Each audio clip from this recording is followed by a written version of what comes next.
Hi friends, welcome to Praveen sir classes. మొదటిసారి మన YouTube ఛానల్ని చూస్తున్న ప్రతి ఒక్క అభ్యర్థి ఇప్పుడే మన ఛానల్ని సబ్స్క్రైబ్ చేయండి.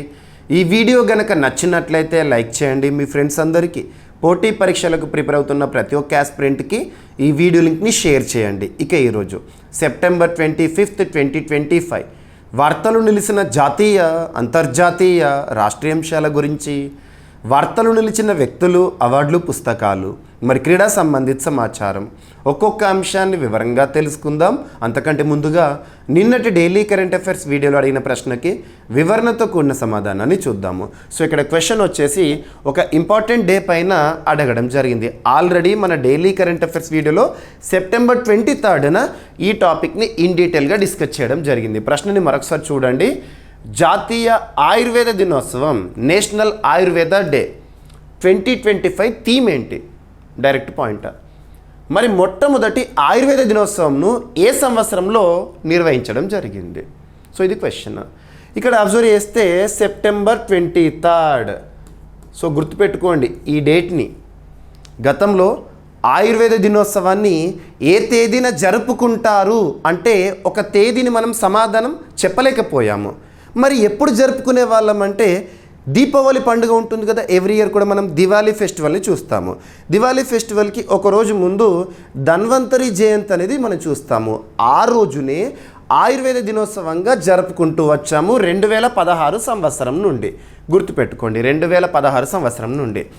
వాస్తవానికి ఈ ఇంపార్టెంట్ డేస్ని, ఇంపార్టెంట్ వీక్స్ని ఎందుకు చూస్తాము? ఉద్దేశం ఏంటంటే ఒక పర్టికులర్ అంశం పైన, ఒక పర్టికులర్ టాపిక్ పట్ల ప్రజల్లో అవగాహన కల్పించడానికి, ఆయుర్వేదం యొక్క ఇంపార్టెన్స్, దాని యొక్క ప్రాధాన్యత గురించి ప్రజలకు విస్తృత అవగాహన కల్పించాలనే ఉద్దేశంలో భాగంగా ప్రతి ఏడాది కూడా దివాళీ ఫెస్టివల్కి ముందు ధన్వంతరి జయంతి ఏ రోజైతే వస్తుందో అదే రోజుని ఆయుర్వేద దినోత్సవంగా జరుపుకుంటూ వచ్చాము 2016 నుండి. కానీ 2025 సంవత్సరంలో కేంద్ర ప్రభుత్వం డిసైడ్ చేసింది ఏంటంటే ఒక ఇంపార్టెంట్ డేట్ అనేది ఉండాలి. ఆ డేట్నే ఆయుర్వేద దినోత్సవంగా మనం జరుపుకోవాలనే ఒక ప్రతిపాదన వచ్చింది. కేంద్ర ప్రభుత్వం అధికారికంగా ప్రకటన చేసింది. ఇక ఎవ్రీ ఇయర్ కూడా సెప్టెంబర్ 23ని డిసైడ్ చేయడం జరిగింది. అలా సెప్టెంబర్ 23ని మొట్టమొదటిసారి ఈ సంవత్సరం నుండి ఇక ప్రతి ఏడాది కూడా సెప్టెంబర్ 23నే ఆయుర్వేద దినోత్సవంగా చూస్తూ ఉంటాం అన్నట్టు గుర్తుపెట్టుకోండి. గతంలో ఒక డే లేదా ఒక డేట్ అనేది ఉండేది కాదు. ఇప్పటి నుండి ఒక డే లేదా ఒక డేట్ అనేది అమల్లోకి రావడం జరిగింది. ఇది మరి ఇక్కడ అబ్జర్వ్ చేస్తే ఈ సంవత్సరం సెప్టెంబర్ 23 ఆయుర్వేద దివస్ కదా, జాతీయ ఆయుర్వేద దినోత్సవం జరుపుకున్నాం కదా. మరి థీమ్ ఏంటి? థీమ్స్ని ఎప్పుడైనా కూడా ఏ లాంగ్వేజ్లో ఉంటే అదే లాంగ్వేజ్లో గుర్తుపెట్టుకునే ప్రయత్నం చేయండి. దయచేసి ఎట్టి పరిస్థితుల్లో కూడా ట్రాన్స్లేషన్ చేయకండి. ట్రాన్స్లేషన్ ఎర్రర్స్ కారణంగా తెలుగు మీడియం అభ్యర్థులు మార్కులు కోల్పోయే ప్రమాదం ఉంది. మీరు చాలా కేసెస్ని చూస్తున్నారు. సో ఎగ్జామినేషన్స్ ఎలా నిర్వహిస్తున్నా కూడా ఫలితాలను విడుదల చేస్తూ వస్తున్నారు. ఇక పక్కన పెట్టండి. సో ఆయుర్వేద డే ఏదైతే ఉంటుందో ఈ సంవత్సరం మనం చూసాం కదా 2025 లేదా 10th ఆయుర్వేద దివస్, 10వ ఆయుర్వేద దినోత్సవం యొక్క థీమ్ ఏంటంటే Ayurveda for people, Ayurveda for planet. గుర్తుంచుకోండి, Ayurveda for people and Ayurveda for planet అనేది థీమ్గా వేయడం జరిగింది. మరి మొట్టమొదటి ఆయుర్వేద దినోత్సవం ఏ సంవత్సరం అంటే 2016. డేట్ ఏంటి అంటే డేట్ చెప్పేవాళ్ళము కాదు, ఎందుకంటే దివాళీ ముందు రోజున జరుపుకుంటూ వచ్చాము. ఈ సంవత్సరం నుండి మాత్రము ఇక డేట్ని చూస్తున్నాము. ఇది సరిపోతుంది. So important days, themes, weeks, themes, summits, themes, books, authors, ఇటువంటి టాపిక్స్ని చూస్తున్నప్పుడు పోటీ పరీక్షల కోణంలో గుర్తుపెట్టుకునేటప్పుడు లేదా నేర్చుకునేటప్పుడు దానికి సంబంధించి థీమ్స్ని ఏ లాంగ్వేజ్లో ఉంటే అదే లాంగ్వేజ్లో గుర్తుపెట్టుకోండి. ఓకేనా? సో సరిపోతుంది. మరి ఈ సంవత్సరం 2025 జాతీయ ఆయుర్వేద దినోత్సవం యొక్క ఆతిథ్య రాష్ట్రం ఏంటి అంటే ఏ రాష్ట్రంలో ఈ సంబరాలను జరుపుకున్నామంటే గోవా రాష్ట్రంలో జరుపుకున్నాం. గుర్తుపెట్టుకోండి, గోవా అని గుర్తుపెట్టుకోండి. అక్కడే మినిస్ట్రీ ఆఫ్ ఆయుష్ వారు and all India institute of Ayurveda వారు అధికారికంగా కార్యక్రమాలను నిర్వహించారు. ఏ కార్యక్రమాలను? ఆయుర్వేద దివస్కి సంబంధించి ప్రత్యేక కార్యక్రమాలను. సరిపోతుంది. ఓకేనా? All India institute of Ayurveda గుర్తుపెట్టుకోండి. ఇక జాతీయ ఆయుర్వేద దినోత్సవం 10th లేదా 10వ వార్షికోత్సవం అని చెప్పచ్చు. 10th టైం ఈ ఏడాది గోవాలో ఆయుష్ మంత్రిత్వ శాఖ మరియు all India institute of Ayurveda Goa ఆధ్వర్యంలో నిర్వహించడం జరిగింది. ఈ కార్యక్రమాన్ని ఆయుష్ శాఖ మంత్రిగా ఉన్న ప్రతాప్రావ్ జాదవ్ గారు, ప్రస్తుతం భారతదేశంలో ఆయుష్ మంత్రిత్వ శాఖ అనేది అద్భుతంగా పనిచేస్తుంది. గత ప్రభుత్వాల్లో ఆయుష్కి ఇంపార్టెన్స్ ఇచ్చేవారు కాదు. అసలు ఆయుష్కి సంబంధించి మంత్రి కూడా ఉండేవారు కాదు, మంత్రిత్వ శాఖ కూడా ఉండేది కాదు. కానీ నరేంద్ర మోదీ ఎరా స్టార్ట్ అయ్యాక, భారతదేశంలో నరేంద్ర మోదీ గారి ప్రభుత్వం వచ్చిన తర్వాత ఆయుష్ మంత్రిత్వ శాఖని చూస్తున్నాం, అద్భుతంగా పనిచేయడం చూస్తున్నాం 2014 నుండి. ఓకేనా? సో ఈ సంవత్సరం థీమ్ రైట్ సరిపోతుంది. రైట్. సో ఇక అబ్జర్వ్ చేస్తే దినోత్సవ ఉద్దేశాలు అవగాహన కల్పించడము. ప్రస్తుతం మనం చూస్తే ప్రపంచవ్యాప్తంగా కూడా ఆయుష్కి ఇంపార్టెన్స్ అనేది పెరుగుతోంది. కారణం ఏంటంటే మన భారత్. ఓకేనా? సరిపోతుంది. అండ్ ఈరోజు ఫస్ట్ టాపిక్ని డిస్కస్ చేసే ముందు అభ్యర్థులందరికీ కూడా ఒక బిగ్గెస్ట్ అనౌన్స్మెంట్ నిన్నటి క్లాస్లో చెప్పాను నేను. ఈ రోజు నుండి సెప్టెంబర్ 25th, సో ఈరోజు మార్నింగ్ 6 o'clock మన యాప్లో, మన జీవీకే స్టడీ సర్కిల్ యాప్లో అన్ని కోర్సుల పైన కూడా భారీ ఆఫర్ అనేది స్టార్ట్ అవ్వడం జరిగింది. ఈ ఫెస్టివల్ సీజన్ని దృష్టిలో ఉంచుకొని, విజయదశమి పండుగని దృష్టిలో ఉంచుకొని ఆఫర్స్ అనేవి అనౌన్స్ చేయడం జరిగింది. సో మీకు ప్రతి కోర్స్ పైన, మన యాప్లో అందుబాటులో ఉన్న ప్రతి కోర్స్ పైన కూడా ఆఫర్ అనేది ఉంటుంది. భారీ ఆఫర్ని ప్రకటించాను. ఇక చాలామంది ఆస్పిరెంట్స్ అడుగుతున్నారు, సార్ మన యాప్లో మీరు డైలీ సీఏ కోర్స్ ఉంది కదా, ప్రతిరోజు యూట్యూబ్ ద్వారా మాకు క్లాస్ అందిస్తున్నారు కదా, దానికి సంబంధించిన స్క్రిప్ట్ ఉంటుంది, పీడిఎఫ్ ఫార్మేట్లో ఉంటుంది, డౌన్లోడ్ ఆప్షన్ ఉంటుంది, ప్రింట్ చేసుకోవచ్చు అంటున్నారు కదా, దానికి సంబంధించిన శాంపుల్ పీడిఎఫ్ అని అడుగుతున్నారు చాలామంది. చాలా పీడిఎఫ్స్ని ఫ్రీగా అందుబాటులో ఉంచాను, మీరు చూడవచ్చు. శాంపుల్ పీడిఎఫ్ కూడా చూడండి అని చెప్తున్నాను నేను. సో ఆ శాంపుల్ పీడిఎఫ్ ఈ విధంగా ఉంటుంది. మీకు ప్రతిరోజు క్లాస్లో చెప్తున్న ఈచ్ అండ్ ఎవ్రీ టాపిక్ ఏదైతే ఉంటుందో, మనం ప్రతిరోజు క్లాస్ని ప్రశ్నతో స్టార్ట్ చేస్తాము. నిన్న అడిగిన ప్రశ్నకి ఈరోజు ఎక్స్ప్లెనేషన్ అనేది ఉంటుంది కదా. సో అలా ప్రశ్న, దానికి సంబంధించిన సమాధానం కూడా స్క్రిప్ట్ ఉంటుంది. మీకు చాలాసార్లు చెప్తున్నాను, ప్రతిరోజు ఇస్తున్న ప్రశ్న చాలా ఇంపార్టెన్స్ ఉన్న టాపిక్ నుండి అడుగుతున్నాను, రానున్న పోటీ పరీక్షలు ఖచ్చితంగా వస్తాయని. సో అలా మీకు ప్రతి టాపిక్కి సంబంధించి ఇదే విధంగా విత్ ఇమేజెస్ మీకు ఉంటుంది. సో శాంపుల్ పీడిఎఫ్స్ సెప్టెంబర్ మంత్కి సంబంధించి ఒక 1 వీక్కి సంబంధించిన పీడిఎఫ్స్ ఫ్రీగా అందుబాటులో ఉంచాను, చూడవచ్చు. శాంపుల్ పీడిఎఫ్గా చూడండి. అక్కడ దాదాపు ఒక 6-7 డేస్ సంబంధించిన కంప్లీట్ ఇన్ఫర్మేషన్ అనేది ఆ పీడిఎఫ్స్లో ఉంటుంది. ఓకేనా? అదేవిధంగా కోర్స్ ఏదైతే ఉంటుందో ఆ పీడిఎఫ్ చూసిన తర్వాత మీరు కోర్స్ సబ్స్క్రైబ్ చేసుకోండి.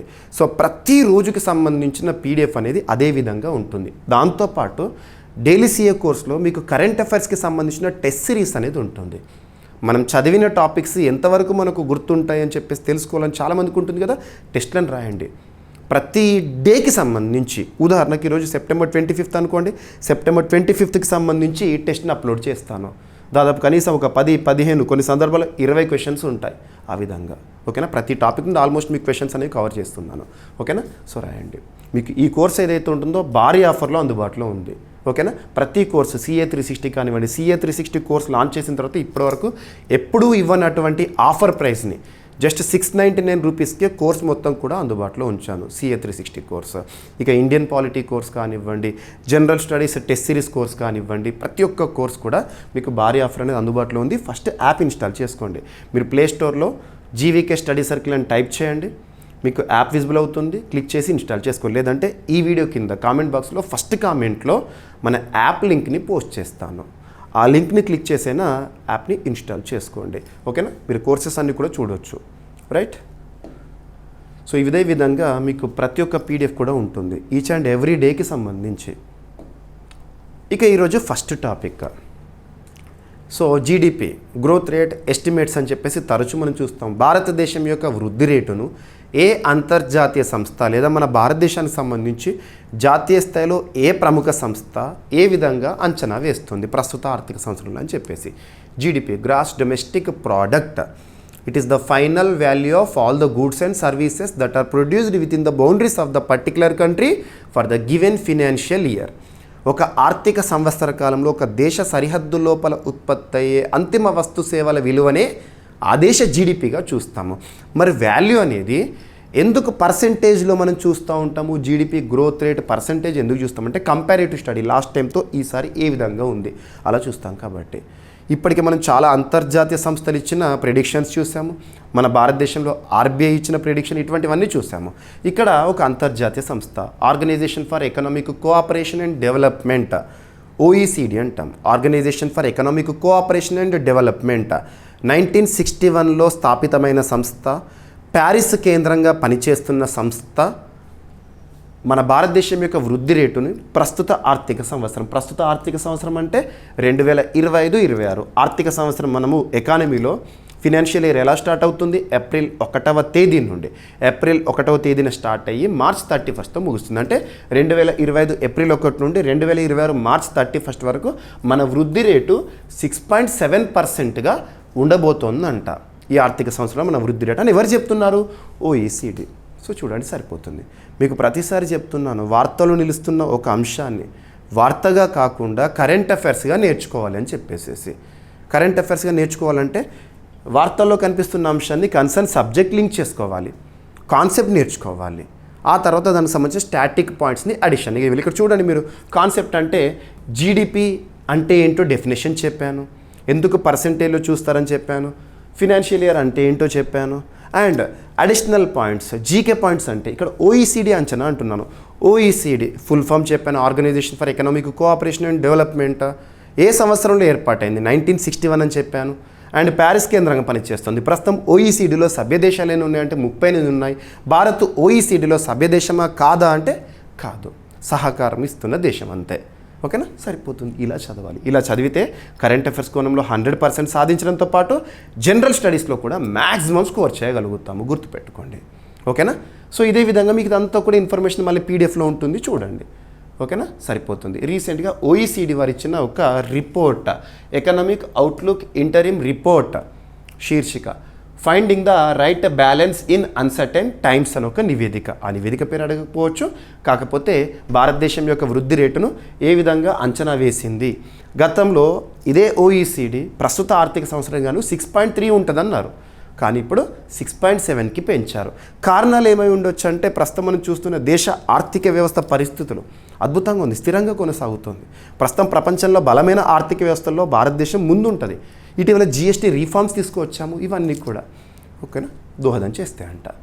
రైట్, ఎంత నుండి ఎంతకు పెంచారు. రీసెంట్గా S&P గ్లోబల్ రేటింగ్స్ వారు 6.5 అన్నారు. ఇవన్నీ కూడా లింక్ చేసుకోండి. ప్రతిసారి కూడా ఇలాంటి టాపిక్స్ మీకు చెప్తూనే ఉన్నాను. ఓకేనా. ఇక ఓఈసీడీ ఎప్పుడు ఏర్పాటైంది, ప్రధాన కేంద్రం ఎక్కడ, ఎన్ని సభ్య దేశాలు, భారత్. ఏదన్నా ఒక అంతర్జాతీయ సంస్థ వార్తల్లోకి వస్తే అందులో భారత సభ్య దేశమా కాదు అది చూడాలి, కాదు ఇక్కడ, కానీ సహకార భాగస్వామి ఎనఫ్. ఇక జీడిపి అంటే ఏంటి, ఓకేనా.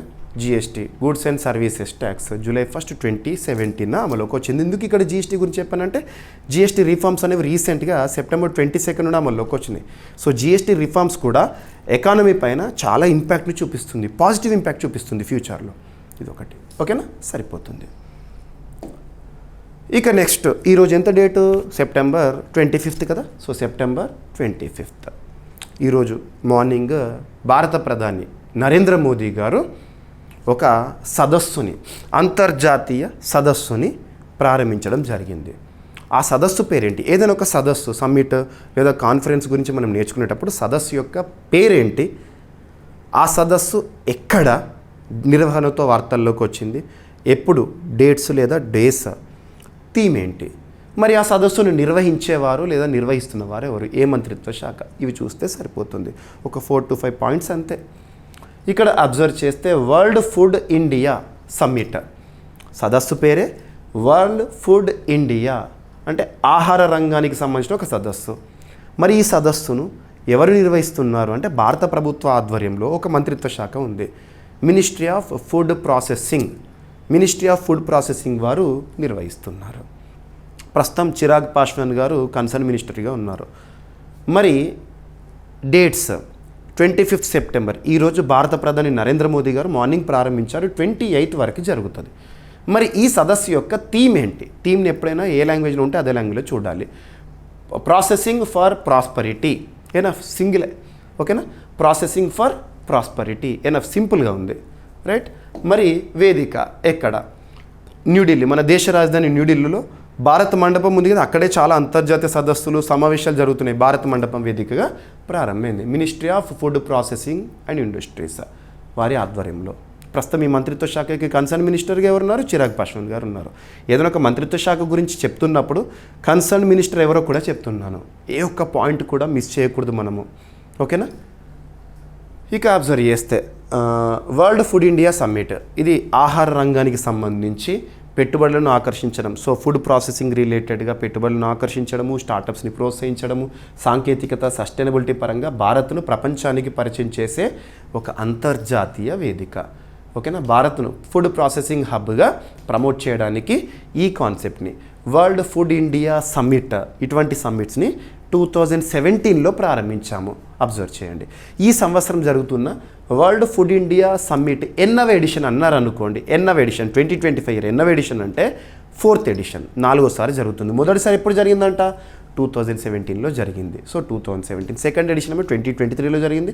లాస్ట్ ఇయర్ 2024లో జరిగిందేమో 3rd ఎడిషన్. ఈ సంవత్సరం ఈరోజు ప్రారంభమైందేమో 4th ఎడిషన్. ఎనఫ్. సో ఇంత డెప్త్గా చదివితే చాలు. పోటీ పరీక్షల కోణంలో ఆ పోటీ పరీక్షలను దృష్టిలో ఉంచుకొని ఎంతవరకు ఒక టాపిక్ని మనం నేర్చుకోవాలి అంతవరకు నేర్చుకుంటే సరిపోతుంది. అంతవరకు నేను 100% ఇచ్చే ప్రయత్నం చేస్తున్నాను. ఓకేనా.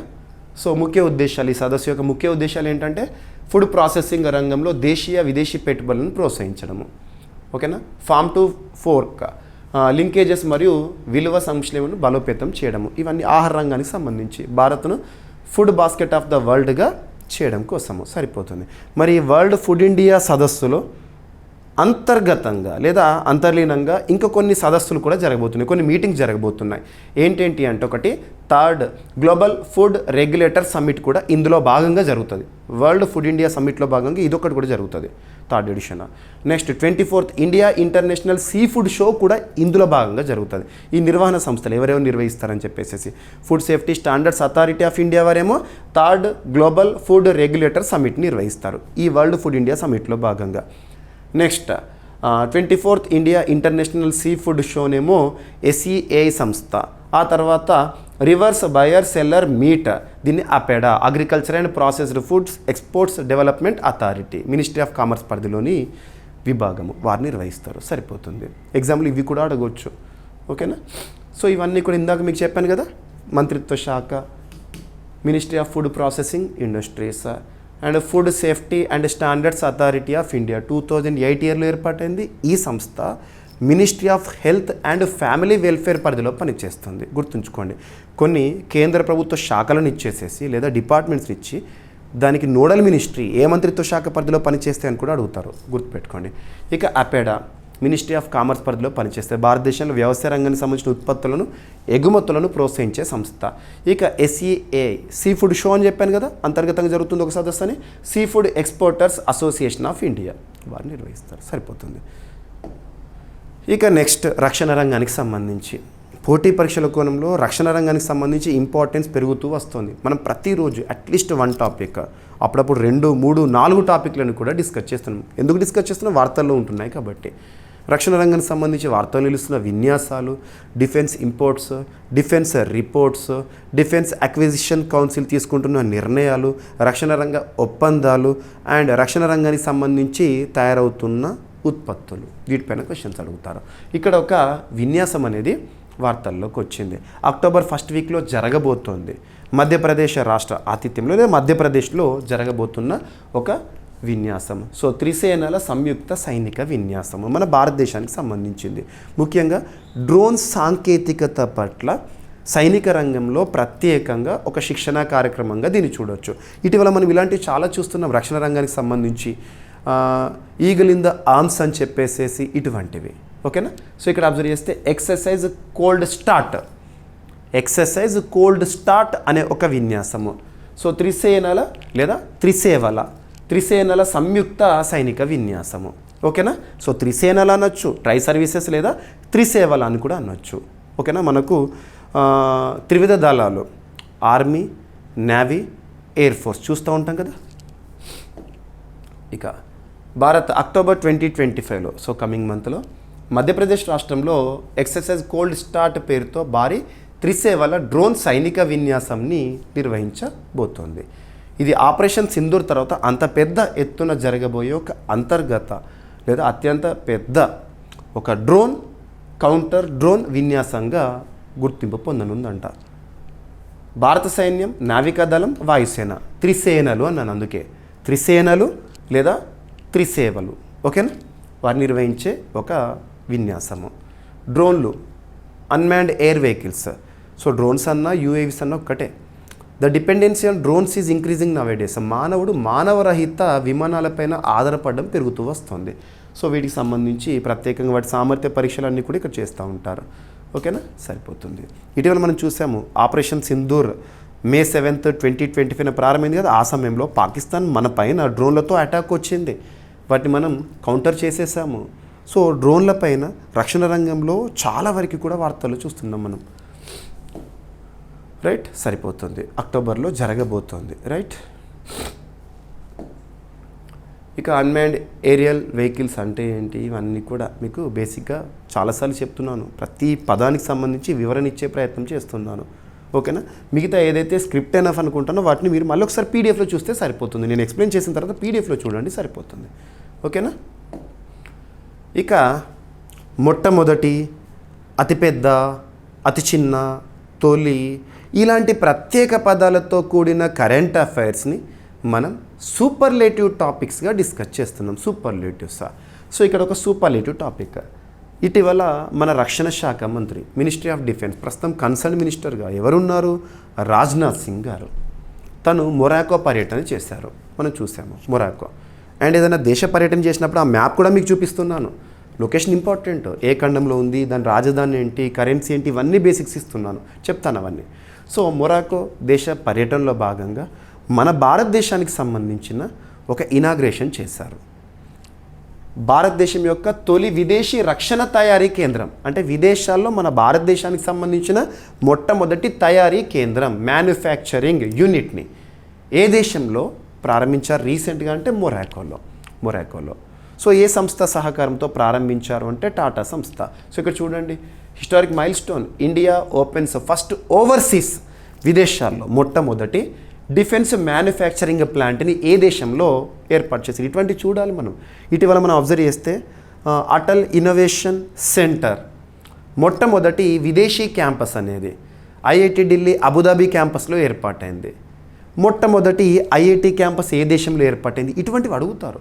మన భారతదేశానికే పరిమితమైన మన జ్ఞానం కానీ పరిజ్ఞానం కానివ్వండి, యూనిట్స్ కానివ్వండి, వివిధ దేశాలకు విశ్వవ్యాప్తం అవుతున్నాయంటే వాటిపైన చూడాలి, ఓకేనా. మొరాకో దేశంలో, మరి మొరాకో ఎక్కడ ఉంటుంది, ఆఫ్రికా ఖండంలోని ఒక దేశము, ఓకేనా. సో భారత రక్షణ శాఖ మంత్రిగా ఉన్న రాజ్నాథ్ సింగ్ గారు మరియు మొరాకో రక్షణ శాఖ మంత్రి అబ్దెల్తిఫ్, తన పేరు జస్ట్ అబ్దెల్తిఫ్ అని గుర్తుంచుకోండి సరిపోతుంది. ఆ దేశ పర్యటనలో మన ఇండియన్ డిఫెన్స్ మినిస్టర్ కౌంటర్ పార్ట్గా ఉండే వాళ్ళ డిఫెన్స్ మినిస్టర్ ఉంటుంది కదా, వాళ్ళ మధ్య కుదిరిన ఒప్పందం భాగంగా విదేశాల్లో తొలి మన భారతదేశానికి సంబంధించిన రక్షణ తయారీ యూనిట్ని, మ్యానుఫ్యాక్చరింగ్ యూనిట్ని ప్రారంభించారు. ఈ యూనిట్ని మన భారతదేశానికి సంబంధించిన ఒక ప్రైవేట్ సంస్థ, ఆ సంస్థ పేరు ఏంటంటే టాటా అడ్వాన్స్డ్ సిస్టమ్స్ లిమిటెడ్, గుర్తుపెట్టుకోండి, టాటా సంస్థ అని గుర్తుంచుకోండి, వాళ్ళు ప్రారంభించారు. ఇది భారత్ మొరాకో వ్యూహాత్మక భాగస్వామ్యంలో చారిత్రాత్మక ఘట్టంగా పేర్కొనబడింది. ఇక్కడ దేశీయంగా అభివృద్ధి చేసిన వీల్డ్ ఆర్మర్డ్ ప్లాట్ఫామ్ తయారీ జరగనుంది. ఈ వాహనాన్ని TASL అంటే టాటా సంస్థ మరియు రక్షణ పరిశోధన అభివృద్ధి సంస్థ, డిఫెన్స్ రీసెర్చ్ డెవలప్మెంట్ ఆర్గనైజేషన్, మన భారతదేశంలో రక్షణ రంగానికి సంబంధించి పనిచేస్తున్న అత్యున్నత సంస్థ, 1958 ఇయర్లో ఏర్పాటైంది, న్యూఢిల్లీ కేంద్రంగా పనిచేస్తుంది. ప్రస్తుతం DRDO చీఫ్గా సమీర్ వి కామత్ గారు విధులు నిర్వర్తిస్తున్నారు. వాళ్ళు డిజైన్ చేశారు దేన్నంట, వీల్డ్ ఆర్మర్డ్ ప్లాట్ఫామ్ తయారీ అక్కడ జరుగుతుందంట విదేశాల్లో, ఓకేనా. ఒప్పందం ప్రకారం ఈ వాహనాలను రాయల్ మొరాకన్ ఆర్మీకి సరఫరా చేస్తారు. మొరాకోలో మ్యానుఫ్యాక్చరింగ్ అంటే మొరాకో ఆర్మీకి ఫస్ట్ ప్రిఫరెన్స్ ఇస్తున్నారు అక్కడ, సరిపోతుంది, ఓకేనా, ఎనఫ్.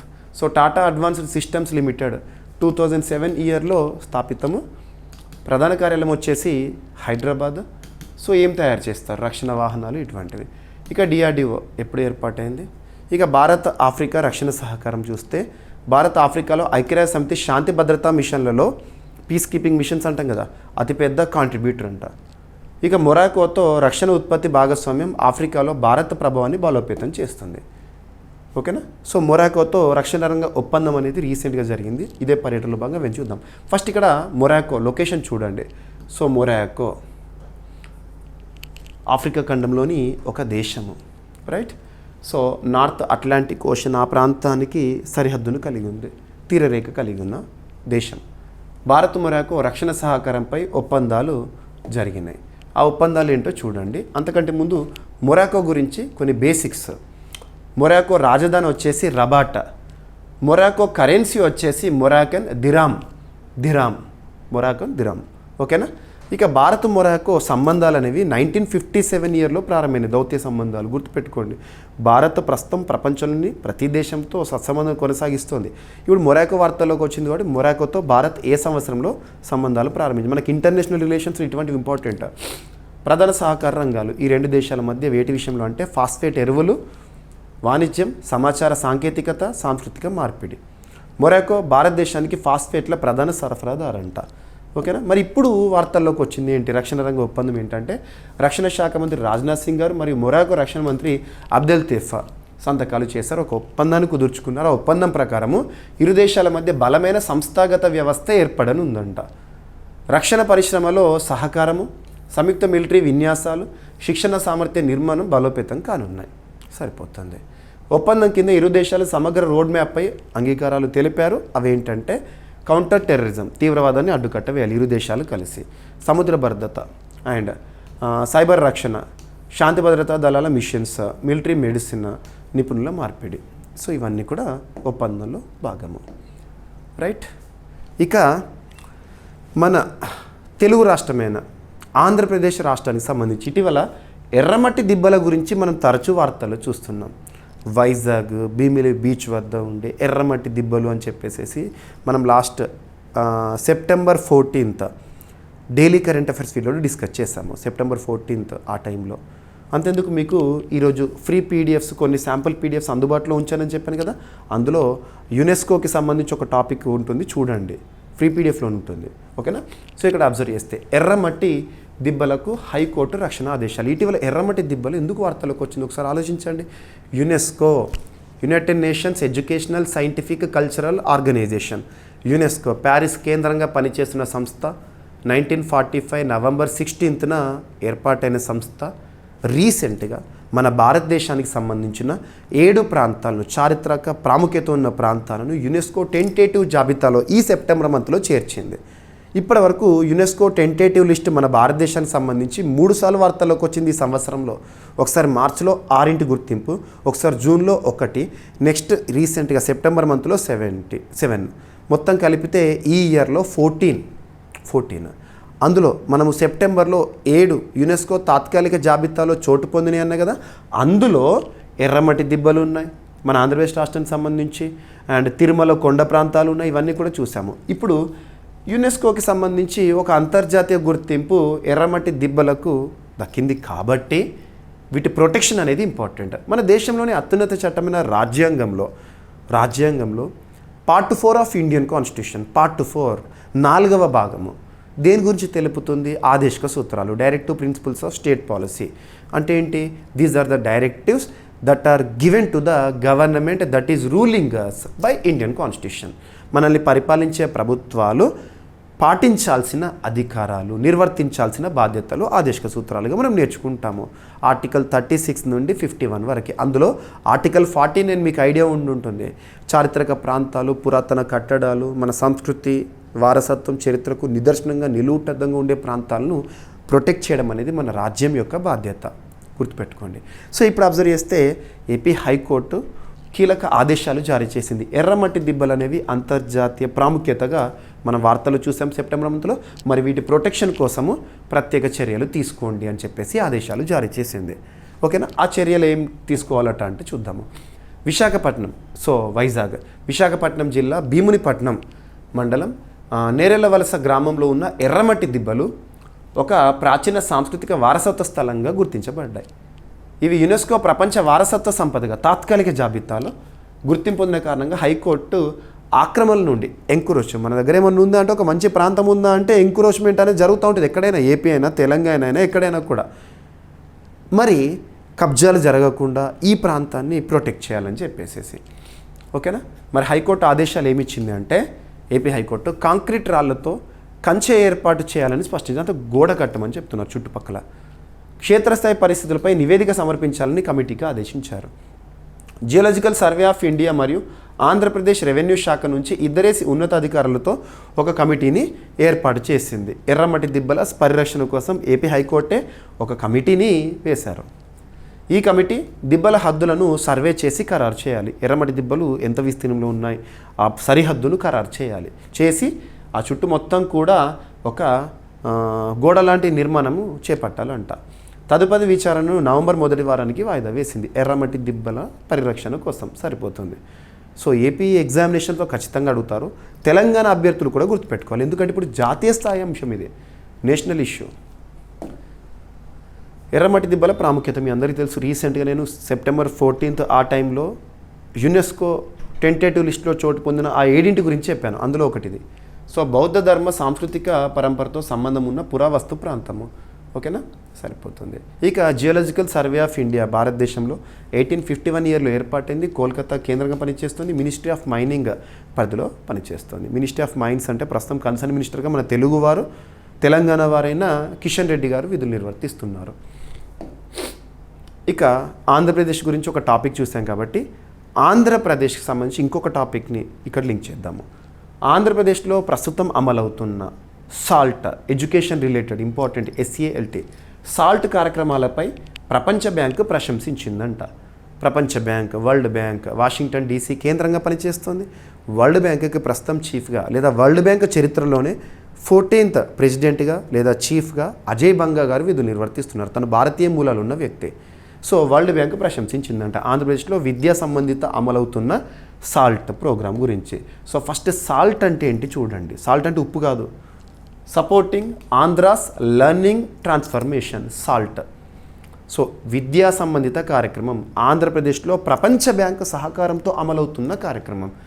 ఈ కార్యక్రమాలను వరల్డ్ బ్యాంక్ ప్రశంసించిందంట. మీరు ఈరోజు వార్తాపత్రికలు చూస్తుంటారు, అన్ని వార్తాపత్రికలు కవర్ అయింది ఇది. ముఖ్యంగా ప్రభుత్వ కూటమి పాలనలో వినూత్న చర్యల ద్వారా దక్షిణాసియాలోనూ ఆదర్శంగా నిలుస్తున్నాయంట ఈ ప్రోగ్రాం అనేది అని చెప్పేసి వరల్డ్ బ్యాంక్ చెప్తోంది. రాష్ట్రంలోని విద్యారంగాన్ని ఆధునీకరించేందుకు అమలు చేస్తున్న కార్యక్రమమే SALT. SALT full form supporting Andhra's learning transformation. ఇది కొత్తదేం కాదు, పాత కార్యక్రమమే. ఓకేనా, మరొకసారి వార్తల్లోకి వచ్చింది. ఇప్పటికే ప్రపంచ బ్యాంక్ ప్రశంసించిన అంశాలు ఏంటంటే పర్ఫార్మెన్స్ అసెస్మెంట్ ల్యాబ్స్ ద్వారా విద్యార్థుల అభ్యాస సామర్థ్యాలను, సో లెర్నింగ్ క్యాపబిలిటీని విజయవంతంగా అంచనా వేస్తున్న తీరు ప్రశంసనీయమంట. పాఠశాల నాయకత్వ శిక్షణలు, గుణాత్మక మూల్యాంకన విధానాలు అనేవి బేస్గా ఉన్నాయని. విద్యా మౌలిక సదుపాయాల అభివృద్ధి, గణాంక ఆధారిత మానిటరింగ్, ఇవన్నీ కూడా ప్రశంసించబడ్డ అంశాలు. ఇక సాల్ట్ అనే ఒక ఇనిషియేటివ్ ఆంధ్రప్రదేశ్ రాష్ట్రంలో ఎప్పటి నుండి అమలులోకి వచ్చిందంటే 2021 వరల్డ్ బ్యాంక్ సహకారంతో. ఓకేనా, సో ఆంధ్రప్రదేశ్లో విద్యా ప్రమాణాల మెరుగుదల కోసం ఇటువంటి చూడండి PM శ్రీ స్కూల్స్ గురించి కానీ సాల్ట్ ఇనిషియేటివ్స్ కానీ ఇటువంటి ఎగ్జామినేషన్లు అడుగుతారు. ఓకేనా, ఇక వరల్డ్ బ్యాంక్ బేసిక్స్ చూస్తే 1944 ఇయర్లో ఏర్పాటైంది. వాషింగ్టన్ DC కేంద్రంగా పనిచేస్తోంది. అజయ్ బంగా గారు భారతీయ మూలాలు ఉన్న వ్యక్తి, ప్రస్తుతం చీఫ్గా విధులు నిర్వర్తిస్తున్నారు. ఇక ఆంధ్రప్రదేశ్ సంబంధించి ఇంకొక టాపిక్ కూడా ఇక్కడ లింక్ చేస్తున్నాను, ఎందుకంటే ఏపీకి సంబంధించిన టాపిక్స్ ఇక్కడ క్లోజ్ చేసేస్తాను. సో ఆంధ్రప్రదేశ్లో national mega ship building cluster, ఇది ఆంధ్రప్రదేశ్ టాపిక్ అని అనుకోకండి, జాతీయ స్థాయిలో ఇంపార్టెన్స్ ఉన్న టాపిక్. సింపుల్గా చెప్పాలంటే ఒక సూపర్లేటివ్ టాపిక్. నెల్లూరులో ఏర్పాటు చేయడానికి సంబంధించి ఇటీవల జరిగిన ఒక ఒప్పందాల గురించి నేర్చుకునేటప్పుడు ఆ ఒప్పందంలో ఆ MOUపై సంతకాలు చేసిన వారు ఎవరు, పార్టీస్ ఏంటి, ఒప్పందం యొక్క ఉద్దేశం ఏంటి, సరిపోతుంది. సో 2025 సెప్టెంబర్ 23న ఆంధ్రప్రదేశ్ ప్రభుత్వం మరియు విశాఖపట్నం పోర్ట్ అథారిటీ కలిసి national mega ship building cluster Nellore జిల్లా దూగరాజపట్నంలో ఏర్పాటు చేయాలని ఒక ఒప్పందం అనేది జరిగిందంట. ఈ ఒప్పందం ports, shipping, water ways, ministry of ports, shipping, water ways, ports అంటే ఓడరేవులు. ప్రస్తుతం కన్సర్న్ మినిస్టర్గా కేంద్ర మంత్రి ఎవరు విధులు నిర్వర్తిస్తున్నారు, సర్బానంద సోనోవాల్ గారు ఆధ్వర్యంలో జరిగింది. ఈ ఒప్పందాన్ని గుజరాత్లోని భావనగర్లో నిర్వహించిన ట్రాన్స్ఫార్మింగ్ ఇండియాస్ మ్యారిటైమ్ సెక్టార్ అనే ఒక జాతీయ సముద్ర సదస్సు సందర్భంగా సంతకం చేయబడిందంట. ప్రాజెక్టుతో భారత నౌకా నిర్మాణ రంగం అంతర్జాతీయ స్థాయిలో బలోపేతం కానుంది. నౌకా నిర్మాణ పరిశ్రమకి భారత ప్రభుత్వం చాలా ఇంపార్టెన్స్ ఇస్తుంది. రీసెంట్గా మనం నిన్నటి క్లాస్లో కూడా చూసాము, ఇన్ఫ్రా హోదా ఇస్తామని చెప్పేసి. ఇటువంటివి లింక్ చేసుకోండి, ఓకేనా. సో దూగరాజపట్నము, నెల్లూరు జిల్లా, ఆంధ్రప్రదేశ్లో ఏం ఏర్పాటు చేస్తారంటే national mega ship building cluster. National అంటే జాతీయ ప్రాముఖ్యత ఉన్నది, ఓకేనా. సో భారీ నౌకల నిర్మాణం కోసం ఆధునిక మౌలిక వసతులు ఇక్కడ ఏర్పాటు చేస్తారు. స్థానికంగా ఉద్యోగ అవకాశాలు పెరుగుతాయి, ఓకేనా. ఇక సరిపోతుంది. మరి ఏపీ ఏ విధంగా సహాయపడుతుంది అంటే ఆంధ్రప్రదేశ్ ప్రభుత్వం ఎలా అంటే భూముల మంజూరు, అనుమతుల సమీకరణ, ల్యాండ్స్, ఓకేనా. విశాఖపట్నం పోర్ట్ అథారిటీ నౌకాశ్రయ అనుసంధానము, నౌకాశ్రయ సేవల కోసము, ఓకేనా. సరిపోతుంది. ఇక ఒక ప్రైవేట్ స్పేస్ స్టార్టప్ ఒక ఇనిషియేటివ్తో వార్తల్లోకి వచ్చింది. భారతదేశంలోని తొలి, అంటే ఇది కూడా సూపర్లేటివ్, మొట్టమొదటి, తొలి, అతిపెద్ద, అతి చిన్న, అతి పొడవైన, ఇలాంటి ప్రత్యేక పదాలతో కూడిన కరెంట్ అఫైర్స్ని మనం సూపర్లేటివ్స్గా చూస్తున్నాం కదా. ఇది కూడా సూపర్లేటివ్ టాపిక్. ప్లస్ ఇక్కడ ఇంకొక ప్రత్యేకత ఏంటంటే ఐఐటి రిలేటెడ్ టాపిక్ కూడా. IIT, Indian institute of technologies, IITs పైన పోటీపడి ప్రశ్నలు అడుగుతున్నారు. ముఖ్యంగా కరోనా విపత్కర పరిస్థితుల కాలం నుండి తరచూ ఐఐటి సాధిస్తున్న ఘనతలను వార్తల్లో చూస్తున్నాం. సో ఇక్కడ ఒక superlative topic IIT and space startup సాధించిన ఘనత. భారతదేశంలో అంతరిక్ష రంగంలో ఇస్రో సాధిస్తున్న ఘనతలకి తోడు, ఇండియన్ స్పేస్ రీసెర్చ్ ఆర్గనైజేషన్ సాధిస్తున్న ఘనతలకి తోడు స్పేస్ స్టార్టప్స్ని ప్రోత్సహించడానికి ప్రత్యేకంగా భారత ప్రభుత్వం 2020 సంవత్సరంలో ఇన్స్పేస్ని పరిచయం చేసింది. InSpace, Indian National Space Promotion and Authorisation Centre, Ahmedabad కేంద్రంగా పనిచేస్తుంది. సో స్పేస్ స్టార్టప్స్ని ప్రోత్సహిస్తుంది. అందులో భాగంగా మనం అగ్నికుల్ స్పేస్ స్టార్టప్స్ ఇవి చూస్తాం కదా. వారు సాధించింది ఏంటంటే భారత తొలి ప్రైవేట్ భారీ ఫార్మాట్ 3D ముద్రణ కేంద్రం ప్రారంభము. రాకెట్కి కావాల్సిన పరికరాలు ఉంటాయి కదా, వాటిని 3D టెక్నాలజీలో డెవలప్ చేయడం, ఇవన్నీ కూడా ఇక్కడ పాసిబుల్ అవుతాయంట. సో ఇక్కడ చూడండి, 2025 సెప్టెంబర్ 22న చెన్నైలోని IIT Madras, Indian institute of technology Madras research పార్క్లో అగ్నికుల్ కాస్మోస్ ప్రైవేట్ లిమిటెడ్ సంస్థ భారతదేశంలోని తొలి ప్రైవేట్ భారీ ఫార్మాట్ 3D ముద్రణ కేంద్రాన్ని ప్రారంభించింది. ఈ కేంద్రం రాకెట్ వ్యవస్థల తయారీకి ప్రత్యేకంగా అభివృద్ధి చేయబడింది. ఇది భారత అంతరిక్ష రంగంలో ప్రైవేట్ భాగస్వామ్యం వేగంగా అభివృద్ధి చెందుతున్న దిశను సూచిస్తుంది. ప్రాజెక్ట్ ఎక్కడ? కేంద్రం IIT Madras research park, Chennai, Tamil Nadu, ఓకేనా. 3D ముద్రణ ప్రస్తుతం ప్రపంచంలో 3D టెక్నాలజీ అనేది చాలా పరిగెడుతోంది. 3D టెక్నాలజీ అంటే ఏంటంటే కామన్గా మనం ఒక నిర్మాణం చేపట్టాలి, ఒక పరికరాన్ని తయారు చేయాలంటే సుదీర్ఘ సమయం పడుతుంది. ఈ 3D టెక్నాలజీ ఏంటంటే వితిన్ మినిట్స్, డేస్లోనే పూర్తవుతుంది, ఓకేనా. ఉదాహరణకు 3D హౌస్ అన్నాం అనుకోండి. ఒక ఇంటిని మనం సగటు నిర్మించాలంటే డిపెండింగ్ ఆన్ ఆ ఏరియా కానివ్వండి, ఆ ఇల్లు సైజ్ అవన్నీ చూస్తే టైం అనేది మనం చూస్తాం, నెలలు కొన్ని ఏళ్ళు కూడా పడుతుంది. కానీ 3D టెక్నాలజీ పరంగా మనకు క్యాడ్, మనకు కామన్గా ఎక్కడైనా ఇల్లు నిర్మించాలి, ఒక కన్స్ట్రక్ట్ చేయాలంటే ఇంజనీర్ దగ్గరికి వెళ్ళామనుకోండి, సివిల్ ఇంజనీర్ దగ్గరికి, వాళ్ళు క్యాడ్ ఆ సాఫ్ట్వేర్లో డిజైనింగ్ ఇస్తారు, ప్లానింగ్ ఇస్తారు. అవుట్పుట్ అనేది ప్రింటర్ ఉంటుంది. ఇప్పుడు ఆ ప్రింటర్ స్థానంలో కనుక ఒక మిషన్ ఉండి ఇక్కడ ఎంటర్ కొట్టగానే ఆ క్యాడ్లో ఇచ్చిన డిజైన్ ఏదైతే ఉంటుందో ఆ ఎంటర్ కొట్టగానే ప్రింటర్ స్థానంలో మిషన్ ఉంటుంది కదా, అది నిర్మాణమే చేపట్టింది అనుకోండి డైరెక్ట్గా. సో ఎంత సులభం అవుతుందో ఆలోచించండి. అది 3D టెక్నాలజీ, ఓకేనా. అగ్నికుల్ కాస్మోస్ 2017 ఇయర్లో ఏర్పాటైంది స్పేస్ స్టార్టప్, చెన్నై, తమిళనాడు. స్వదేశీయంగా రూపొందించిన అగ్నిబాన్ లాంచ్ వాహనం ఇప్పటికే ప్రత్యేకతతో గుర్తింపు పొందింది, ఓకేనా. భారత్లోని ప్రైవేట్ స్పేస్ స్టార్టప్స్కి ఉపయుక్తంగా ఉంటుంది. ఇప్పుడు ఇది ఇస్రోతో భాగస్వామ్యంగా పనిచేసిన సంస్థలకు, రక్షణ, అంతరిక్ష పరిశోధన, ఉపగ్రహ ప్రయోగ రంగాలకు వాణిజ్య వినియోగం అనేది ఈ 3D అంశానికి సంబంధించి, ఈ టాపిక్ సంబంధించి ఇంపార్టెన్స్, రైట్. సరిపోతుంది. 3D ముద్రణ అంటే ఏంటి? 3 డైమెన్షనల్ ప్రింటింగ్, మెటల్ లేదా పాలిమర్ ఆధారిత పదార్థాలతో లేయర్ బై లేయర్ మ్యానుఫ్యాక్చరింగ్ ఉంటుంది ఇక్కడ, ఓకేనా. ఐఐటి మద్రాస్ 1959 ఇయర్లో ఏర్పాటైంది, ఓకేనా. ఇక భారత అంతరిక్ష రంగంలో ప్రైవేట్ భాగస్వామ్యము 2020 ఇన్స్పేస్ అంటే ఏంటి? అహ్మదాబాద్ కేంద్రంగా పనిచేస్తుంది. సరిపోతుంది. ఇప్పటికే స్కై రూట్ ఏరోస్పేస్ సంస్థ సాధించిన ఘనత మనందరికీ తెలుసు. ఇక మన శాటిలైట్స్ ఉంటాయి కదా, ఇస్రో చాలా ఘనతలు సాధించింది. ఎన్నో శాటిలైట్స్ని నింగికి పంపించాము. భారతదేశం అనే కదా ప్రస్తుతం ప్రపంచంలో చాలా దేశాలు చాలా శాటిలైట్స్ని నిర్మిత ఆర్బిట్లలో ప్రవేశపెడుతున్నాయి. ఈ శాటిలైట్స్ ఉద్దేశం ఏంటి? మనకు సాంకేతికత కల్పించడము. కొన్ని జీపీఎస్కి సంబంధించి కానివ్వండి, కొన్ని సమాచారానికి సంబంధించి కానివ్వండి, కొన్ని ఎర్త్ అబ్జర్వేటరీ కానివ్వండి, శాటిలైట్స్ యొక్క సేవలను మనం చాలా పొందుతున్నాము. ఒక్కొక్క శాటిలైట్ నిర్ణీత ఆర్బిట్లో తిరుగుతూ ఉంటుంది. మరి కాలం చెల్లిన శాటిలైట్స్ స్పేస్ జంక్గా మిగిలిపోతున్నాయి. ఇవన్నీ చూస్తున్నాం. ఫ్యూచర్లో మనం ప్రయోగించిన శాటిలైట్ని శత్రు దేశాలు ధ్వంసం చేసే అవకాశాలు ఉండొచ్చు, పేల్చొచ్చు, మనకు సేవలు అందకుండా చెడగొట్టు పని చేసే అవకాశం ఉండొచ్చు. కాబట్టి మన శాటిలైట్స్కి ఒక బాడీగార్డ్ రక్షణ అనేది ఉండాలి. ఆ శాటిలైట్స్ని సంరక్షించడానికి, సెక్యూరిటీ ఇవ్వడానికి ప్రత్యేక వ్యవస్థకు సంబంధించి ఇస్రో లేదా భారత ప్రభుత్వం తీసుకోబోతున్న చర్యలు. సో భారత ఉపగ్రహాలకు బాడీగార్డ్ ఉపగ్రహాలను అండ్ రక్షణాత్మక అంతరిక్ష ప్రాజెక్ట్ కోసం ఇక్కడ అబ్జర్వ్ చేస్తే భారత ప్రభుత్వం తమ ఉపగ్రహాలకు శాటిలైట్స్కి రక్షణగా ప్రత్యేక బాడీగార్డ్ ఉపగ్రహాలు ప్రయోగించేందుకు సన్నాహాలు చేపట్టింది. ఒక ఉపగ్రహానికి ప్రొటెక్ట్ ఇవ్వడానికి అన్నట్టు. సో ఈ ప్రాజెక్టుతో భారత అంతరిక్ష బలగాల సామర్థ్యం అనేది మరింత పటిష్టం అవుతుంది. భారత ఉపగ్రహాలపై వస్తున్న ముప్పులను ముందుగానే గుర్తిస్తే, అంటే ఈ బాడీగార్డ్ శాటిలైట్స్, యుద్ధాలు, అంతర్జాతీయ సంక్షోభాలు వంటి పరిస్థితులు ఉపగ్రహాలను మనం రక్షించుకోవడం కోసము, ఎలాంటి నష్టం జరగకుండా ఉంచడం కోసము, శత్రు దేశాల నిఘా లేదా విధ్వంసక చర్యలకు తక్షణ స్పందనతో జవాబు ఇవ్వడము. రైట్. అసలు అవసరం ఏంటి మరి అంటే, ఆధునిక సాంకేతిక వ్యవస్థలన్నీ ఉపగ్రహాలపై ఆధారపడి ఉన్నాయి.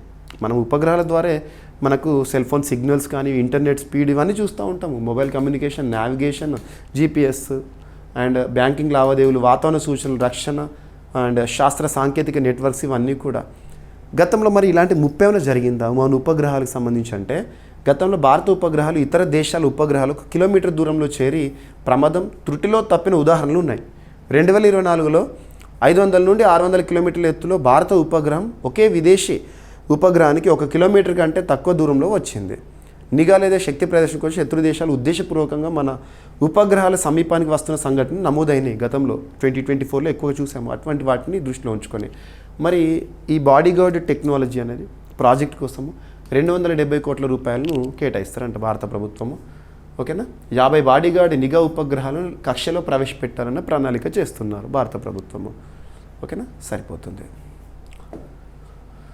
సో ఇప్పటికే ఇస్రో చాలా పరిశోధనలు చేసింది. ఇప్పుడు ఇది కూడా ఇస్రో ఆధ్వర్యంలోనే జరుగుతుంది. ఇక వృద్ధుల సంక్షేమానికి సంబంధించి దేశంలోని అత్యున్నత చట్టమైన రాజ్యాంగంలో 4వ భాగం ఆదేశిక సూత్రాల్లో ఆర్టికల్ 41, ఒకసారి ఆలోచించండి. ఆర్టికల్ 41 ఏముంటుంది? దివ్యాంగుల సంక్షేమము లేదా దివ్యాంగుల పరిరక్షణ, పర్సన్స్ విత్ డిజేబిలిటీకి సంబంధించి. నెక్స్ట్ వచ్చేసేసి వృద్ధుల సంక్షేమము, సంరక్షణ. నెక్స్ట్ యువతకి సంబంధించి పని హక్కును కల్పించడము, నిరుద్యోగ వృత్తి ఇవ్వడం, ఇటువంటివన్నీ అందులోకి వస్తాయి. ఆర్టికల్ 41. సో ఇక్కడ వృద్ధులకి సంబంధించి, వృద్ధులకు సంబంధించి ఏదైనా పథకం కానీ పాలసీ కానీ వార్తల్లోకి వచ్చింది అంటే 99.9%, 100% అనుకోవచ్చు, ఏ మంత్రిత్వ శాఖ నుండి సంక్షేమ పథకాలు అమలవుతాయంటే ministry of social justice and empowerment, కేంద్ర సామాజిక న్యాయ సాధికార మంత్రిత్వ శాఖ. ప్రస్తుతం వీరేంద్ర కుమార్ గారు కన్సర్న్ మినిస్టర్గా విధులు నిర్వర్తిస్తున్నారు. వృద్ధులకు సంక్షేమం కోసము 2 ప్రధాన కార్యక్రమాలను ప్రారంభించారు, స్కీమ్స్ని. అవేంటంటే ఒకటి సహజ్, సెకండ్ వచ్చేసి శృంఖల. ఉద్దేశం ఏంటో చూస్తే సరిపోతుంది. 2025 సెప్టెంబర్ రీసెంట్గా కేంద్ర సామాజిక న్యాయ మరియు సాధికార మంత్రి డాక్టర్ వీరేంద్ర కుమార్ గారు New Delhi doctor Ambedkar international centre వేదికగా సామాజిక న్యాయ శాఖ ప్రారంభించిన 2 ముఖ్య ఫ్లాగ్షిప్ కార్యక్రమాలు విడుదల చేశారు. ఇవి వృద్ధుల సంక్షేమము, అంతర్జాతీయ సహకారము మరియు ఇన్నోవేటివ్ వృద్ధ సంరక్షణ మోడళ్లను ప్రోత్సహించడం అనే లక్ష్యంగా రూపుదిద్దుకున్నాయంట. అందులో ఒకటేంటి, ఈ 2 స్కీమ్స్లో ఒకటి సహజ్. సహజ్ అంటే supportive action for healthy ageing in the community. Which community? Old age people. దీనిలో భాగంగా వృద్ధమిత్ర టూల్ కిట్ని విడుదల చేశారు. వృద్ధమిత్ర ఈ టూల్ కిట్ వృద్ధుల ఆరోగ్య సంరక్షణ, సామాజిక మద్దతు, స్వీయ సహాయం కోసం రూపొందించబడింది. వృద్ధులు స్వతంత్రంగా గౌరవప్రదంగా జీవించడానికి దోహదపడే సామాజిక ఆరోగ్య సంబంధిత సమాచారం ఇందులో ఉంటుందంట. ఇక నెక్స్ట్ శృంఖల టాక్ సిరీస్ 2nd ఎడిషన్, వృద్ధుల సమస్యలపై విశ్లేషణాత్మక చర్చల వేదిక. దీన్ని కూడా ప్రారంభించారు. వృద్ధుల సంరక్షణలో కొత్త ఆలోచనలు, అనుభవాల మార్పిడి చేయడానికి ఉపయుక్తంగా ఉంటుందంట. రైట్. ప్రధాన లక్ష్యాలు వృద్ధుల ఆరోగ్యంగా గౌరవంగా స్వావలంబనంగా జీవించేందుకు సహాయపడడం కోసము ప్రారంభించామని మంత్రి గారు చెప్తున్నారు. రైట్. సో ఇప్పటికే భారతదేశంలో కొన్ని వృద్ధ సంక్షేమ పథకాలను కనుక అబ్జర్వేషన్ అనుకోండి. రాష్ట్రీయ వయోశ్రీ యోజన వృద్ధులకు ఉచితంగా ఆర్థోపెడిక్ పరికరాలు అందించడము, సీనియర్ సిటిజన్ వెల్ఫేర్ ఫండ్ వృద్ధుల కోసం ప్రత్యేక నిధి, and NAPSRC national action plan for senior citizens. ఇక నెక్స్ట్ ఒక కొత్త పుష్పించే మొక్కజీవి ఆనవాలను ఇటీవల శాస్త్రవేత్తలు గుర్తించారు. బొటానికల్ సైంటిస్టులు. కుద్రేముఖ్ ప్రాంతం ఉంటుంది, వెస్టర్న్ ఘాట్స్ ఆ ఏరియాలో. ఇటువంటివి చూస్తున్నప్పుడు నూతన వృక్ష జాతుల గురించి కానీ జంతు జాతుల గురించి కానీ మనం వార్తల్లో చూస్తున్నప్పుడు, వార్తల్లో అంటే మీరు హిందూ పేపర్ చూడండి, హిందూ పేపర్లో లాస్ట్ పేజ్లో ఇటువంటి కవర్ అవుతాయి. మీకు నేను చెప్పే టాపిక్స్ కరెంట్ అఫైర్స్లో భాగంగా ప్రతిరోజు వీడియో అందిస్తున్నాను కదా. టాపిక్స్ని ఏ సోర్స్ ఎలా చెప్తున్నానంటే press information bureau, news on air, all India radio మరియు జాతీయ స్థాయిలో ప్రముఖ వార్తాపత్రికలు, రాష్ట్ర స్థాయిలో ప్రముఖ వార్తాపత్రికలు, వాటి నుండి సమాచారాన్ని సేకరించి మళ్ళీ ఇన్ఫర్మేషన్ మొత్తాన్ని కూడా ఇది కరెక్ట్ ఉందా లేదా చూసి మీకు అందిస్తున్నాను. సో ఏ రోజు టాపిక్ ఆ రోజు చూడొచ్చు మీరు. ఓకేనా. సో కుద్రేముఖ్ శ్రేణుల్లో కొత్త మొక్క. సో సైంటిఫిక్ నేమ్ ఏంటి అని అడుగుతారు. వెస్టర్న్ ఘాట్స్ అనేవి 6 రాష్ట్రాలు విస్తరించి ఉన్నాయి. సో ఇక్కడ అబ్జర్వ్ చేస్తే ఇంపాటియన్స్ సెల్వా సింగి అనేది ఒకటి పుష్పించే మొక్క ఇటీవల వార్తల్లోకి వచ్చింది. ఇక్కడ వెస్టర్న్ ఘాట్స్లో. సో ఇక్కడ అబ్జర్వ్ చేస్తే పరిశోధకులు కర్ణాటకలోని పడమటి ఘాట్ లేదా వెస్టర్న్ ఘాట్ శ్రేణుల్లో కుద్రేముఖ్ పరిసరాల్లో కొత్త పుష్పించే మొక్క జాతిని గుర్తించారు. ఇది 1630 మీటర్ల ఎత్తులో కనుగొనడం జరిగింది దీన్ని. ఓకేనా, సరిపోతుంది. పుష్పించే జాతి మొక్క. ఓకేనా, సరిపోతుంది. ఎగ్జామినేషన్ పాయింట్ ఆఫ్ వ్యూ డైరెక్ట్గా సైంటిఫిక్ నేమ్ అడగవచ్చు, చూడవచ్చు. ఇక వెస్టర్న్ ఘాట్స్ అబ్జర్వ్ చేస్తే యునెస్కో ప్రపంచ వారసత్వ ప్రదేశంగా గుర్తింపు పొందింది 2012లో. ఓకేనా, రైట్. ప్రపంచంలోని 8 హాట్స్పాట్స్లో ఒకటి వెస్టర్న్ ఘాట్స్. మీకు ఒక షార్ట్ వీడియోని కూడా మన యూట్యూబ్ ఛానల్ అందించాను, చూడండి. వెస్టర్న్ ఘాట్స్ సంబంధించి ఎన్ని రాష్ట్రాలు విస్తరించున్నాయి, వెస్టర్న్ ఘాట్స్ పైన వేయబడిన కమిటీలు ఏంటి, ఇటువంటివి. రైట్. ఇక కుద్రేముఖ్ కనుక చూస్తే మీరు జాగ్రఫీలో నేర్చుకుంటారు. చిక్మంగళూరు డిస్టిక్లో ఉంటుంది. ఇది ప్రసిద్ధ ఇనుప ఖనిజ ప్రాంతము. ఓకేనా. కుద్రేముఖ్ నేషనల్ పార్క్ జీవ వైవిధ్యానికి ప్రసిద్ధి. ఇక సైన్స్ అండ్ టెక్నాలజీలో భాగంగా ఒక టాపిక్, భారతదేశ fusion energy road map. Fusion, మనం న్యూక్లియర్ ఫ్యూజన్ చూస్తూ ఉంటాము. ఏది శక్తివంతమైంది? న్యూక్లియర్ ఫ్యూజన్ శక్తివంతమైంది. సో భారతదేశ ఫ్యూజన్ ఎనర్జీ రోడ్ మ్యాప్ అనేది ఇటీవల విడుదల చేయడం జరిగింది. ఎవరు విడుదల చేశారో చూద్దాము. గుజరాత్లోని institute for plasma research, Gandhinagar శాస్త్రవేత్తలు భారతదేశపు ఫ్యూజన్ ఎనర్జీ రోడ్ మ్యాప్ను ప్రకటించారు. లక్ష్యం ఏంటంటే 2060. సో 2060 నాటికి 2060 నాటికి ఫ్యూజన్ ఆధారిత డెమోన్స్ట్రేషన్ రియాక్టర్ను సిద్ధం చేయడము. ప్రధాన భాగంగా SST భారత్ అనే కొత్త సూపర్ కండక్టింగ్ టోకమ్యాక్ని అభివృద్ధి చేయనున్నారంటే సరిపోతుంది. ఇక న్యూక్లియర్ ఫ్యూజన్ అంటే ఏంటి? మీకు న్యూక్లియర్ ఫ్యూజన్ అంటే ఏంటి తెలిసి ఉంటుంది. సో ఫ్యూజన్ 2 లఘు న్యూక్లియస్లో, ఉదాహరణకు డ్యూటీరియం, ట్రిటియం మిళితమై ఒక భారమైన అణువుగా మారడము. ఇందుకు విభిన్నము ఫిషన్. సో ఫిషన్లో భారమైన అణువును విభజిస్తారు. ఓకేనా. ఫ్యూజన్ అనేది చాలా శక్తివంతమైంది. సో దీనికి సంబంధించిన రోడ్ మ్యాప్ని ఎవరు రిలీజ్ చేశారో సరిపోతుంది. రైట్. సో కొన్ని సైన్స్ అండ్ టెక్నాలజీ భాగంగా మనం చూసే టాపిక్స్ పోటీ పరీక్షల కోణంలో ఎంతవరకు ఇంపార్టెన్స్ ఉంటుందో అంతవరకు చూడండి. మనం ఇక్కడ రీసెర్చ్ చేయట్లేదు, అంటే PhD ఇలాంటివి చేయట్లేదు మనం ఇక్కడ. ఆస్పిరెంట్స్ కాబట్టి something of that topic should be known. ఓకేనా. సో ఇక ఇన్స్టిట్యూట్ ఫర్ ప్లాస్మా రీసెర్చ్ 1986 ఇయర్లో ఏర్పాటైంది. ఓకేనా. ఇక నెక్స్ట్ కొన్ని ఒప్పందాలు, జాతీయ స్థాయిలో ప్రముఖ ఒప్పందాలు వార్తల్లోకి వచ్చినాయి. అవి ఏంటో చూడండి. మిషన్ మౌసం మనందరికీ తెలుసు.